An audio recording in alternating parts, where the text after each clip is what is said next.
How's it going, everyone? And as always, welcome back to Continues to Tick.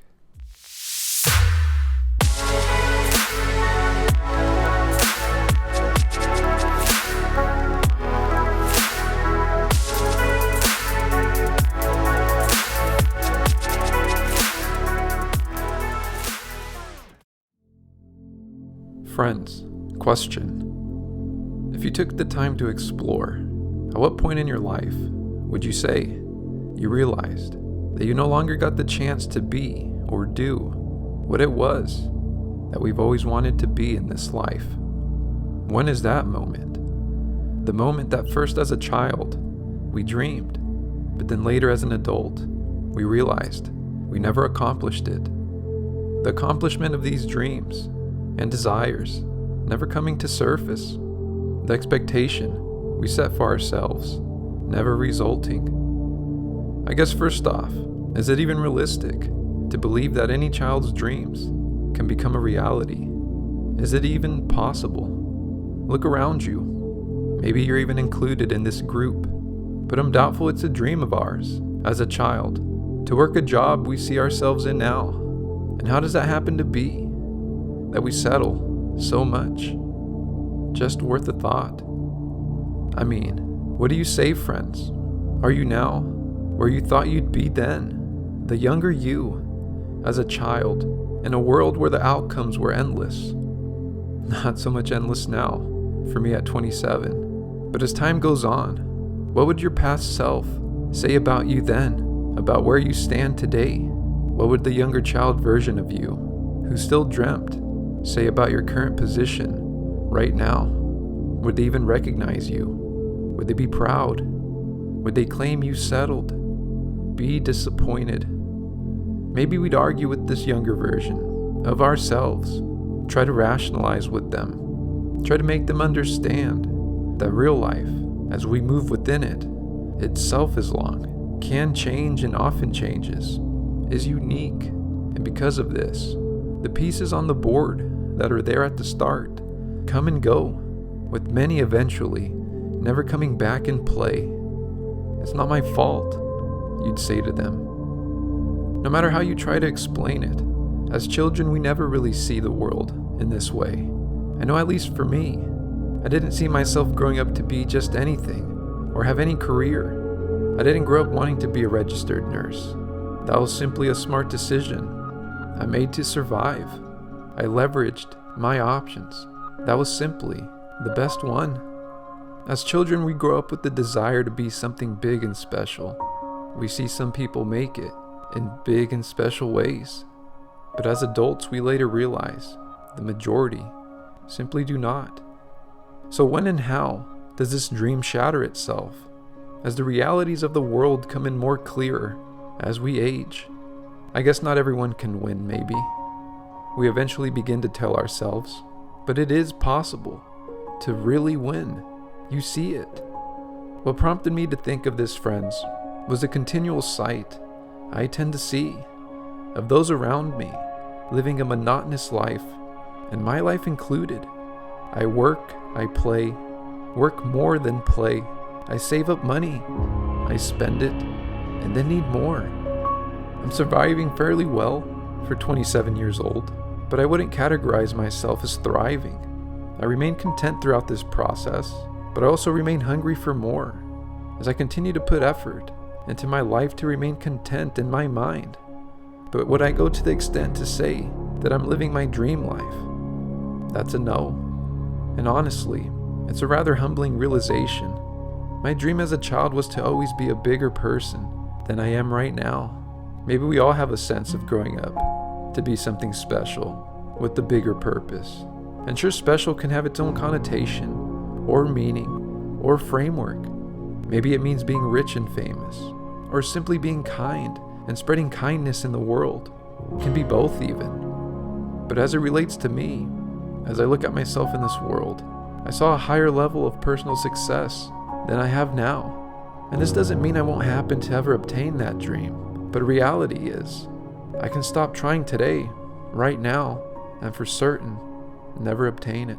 It's all a choice, and it's an odd balance. because we know we need to be thankful and happy with what we have today. But in doing so, it's also easy to stop trying to improve or look beyond what we see as the present moment. So new question now, friends. Which is better? To work on being happy with what we have and never improve our current position, or try endlessly to improve our current condition and not see happiness now?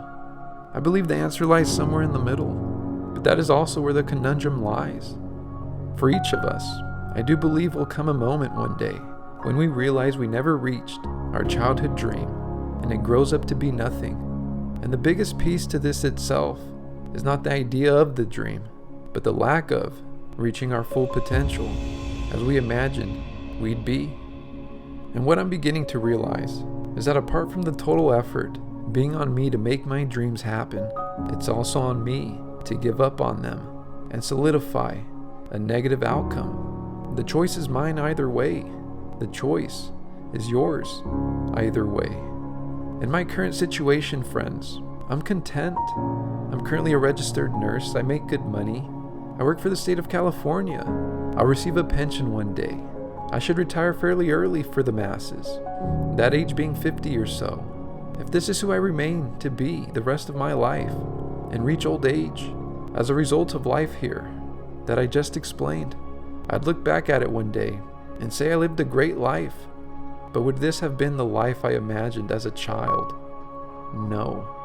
And because of that, I say now, I still have a lot of potential in myself remaining.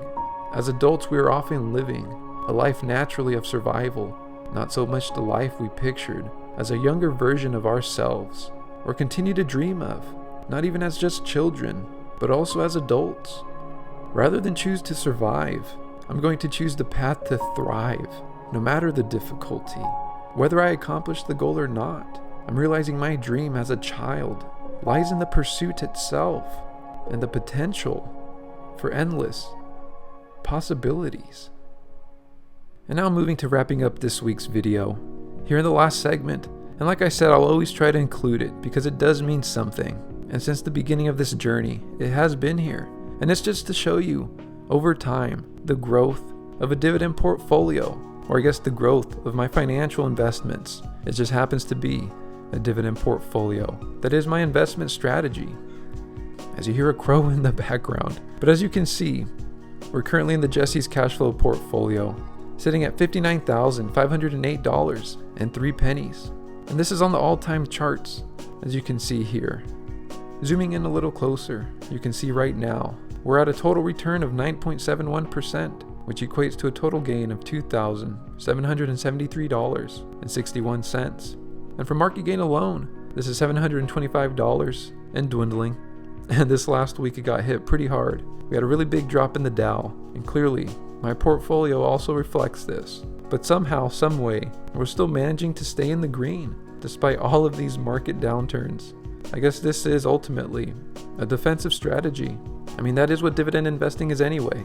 But I'd say my portfolio overall has been holding up really well. And as you can see right under, for the earned dividends, last video we hadn't crossed it yet, but this video, we finally crossed the total earned dividend amounts all time of $2,000. And as time continues to tick, that will also continue to increase. We see growth in all areas, personal, dividends, everything. And then just to show you the bloodbath, because why not? It's transparency.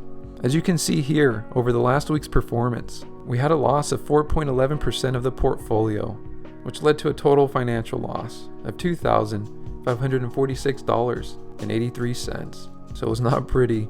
Doesn't matter how you slice it. Hopefully it wasn't as painful for you guys, because anything more than this would hurt even more.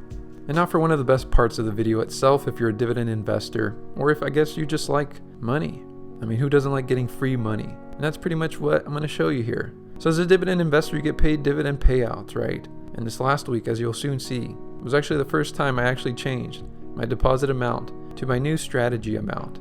And you'll see that here in a second. But starting here on September 12th, we got paid our first dividend for this last week by Chevron, $5.73. And then we also got paid by IBM, $5.58. And then also on the same day, we got paid by 3M, $7.62. And because we got quite a bit of funds, there was also a funnel on this day of $34.27. But now moving up to September 15th, we got paid more dividends, this time getting paid by NextEra Energy, $2.62.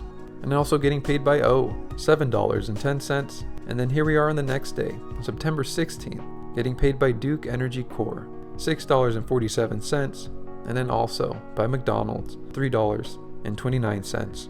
And then speaking about our deposit of $100, which used to be $500. And then on September 16th, we had the funnel of $128.65. So we had a snowball of $28 and then another one down here of $34. So over $60 of dividend snowball this past week, despite the change in deposit amount. So in that sense, the dividend drip won't change. We already have quite a bit of momentum going in our favor, and that's exciting. And so that's going to be it for this week's video, friends. I hope you can start to see the bigger picture of this channel, which is a lot about personal development and just continuing to grow as the person that we hope and desire to be, not just for ourselves, but for those people around us as well. And in doing so, you may surprise yourself and reach goals and obtain goals that you have set for yourself, whether it's now or some time ago. It all comes together. It all pieces itself together. Success demands attention. It attracts it. So if you're successful in one area, use that same formula, and you might attract it in another. I know a lot of this started with the dividend growth portfolio, but the growth is a lot more than just in that area. We have to grow as people, as a person, as an individual, and we all have the potential and the capability to do so. And that's the journey. That is life. And enough of the ramble. We've made it through 7 days, and because of that, we have a high chance of making it through another 7. And as always, I will be here, and I'll see you then.